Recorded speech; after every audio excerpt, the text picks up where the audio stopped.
दोस्तों, India launch कर चुका है अपना एक स्वदेशी वर्कप्लेस जिसका नाम है जोहो, जो कि मेरे ख्याल से लिख के ले लो, ये माइक्रोसॉफ्ट 365 को कांटे की टक्कर देने वाला है। नहीं, झूठ बोल रहा है। नहीं भाई, झूठ नहीं बोल रहा हूँ, ये बिल्कुल सच है। और अब तो अंदर ही अंदर कुछ ऐसा फील हो रहा है कि अमेरिका क्या कहता था, क्या हो तुम, आज हम कहते तू क्या है बे, हमें।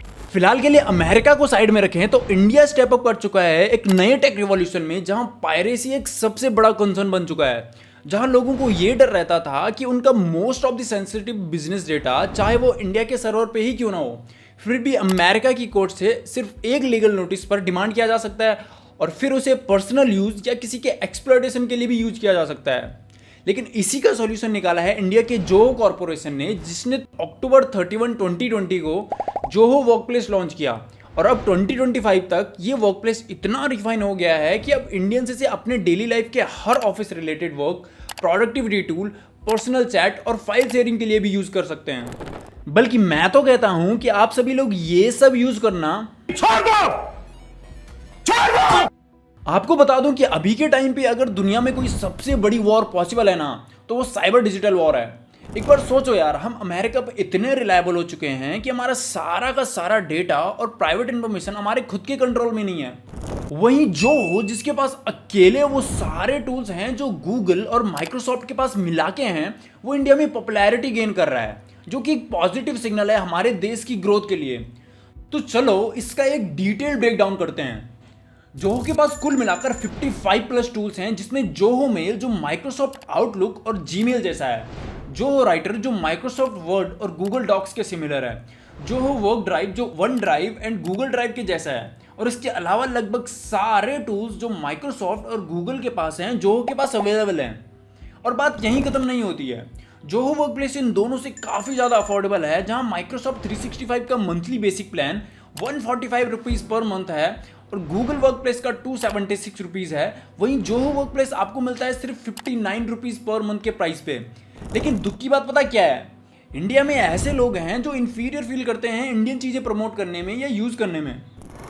इसके अलावा जोहो के फाउंडर श्रीधर वेम्बू ने जोहो का हेडक्वार्टर और अपना रेजिडेंस सिलिकॉन वैली से शिफ्ट करके तमिलनाडु के एक छोटे से गांव मतलमपराई में बना लिया है।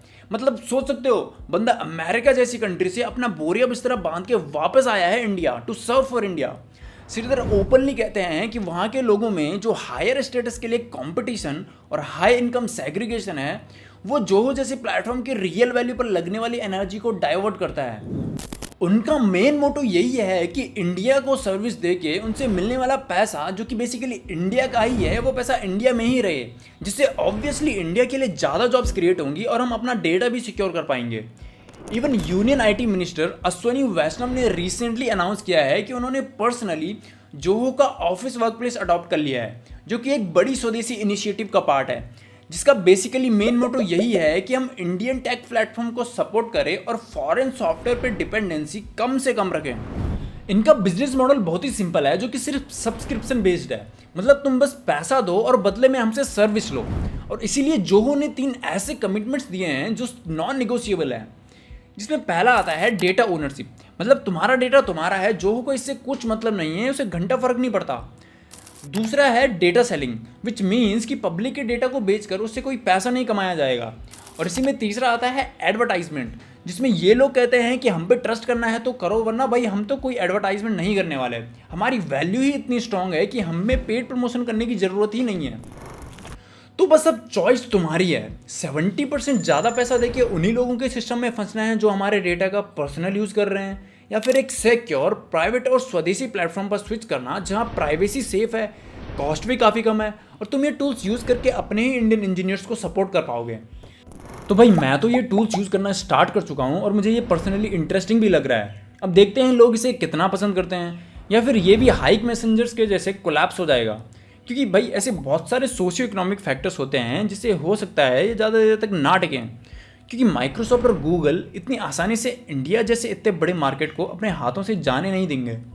तो आज के लिए बस इतना ही। अगर वीडियो अच्छा लगे तो लाइक कर देना और सब्सक्राइब करना तो बिल्कुल मत भूलना, क्योंकि मैं ऐसा ही कंटेंट बनाता रहता हूँ। और नेक्स्ट टाइम तुमसे कुछ मिस ना हो जाए, इसलिए do subscribe and share your thoughts below in the comment section.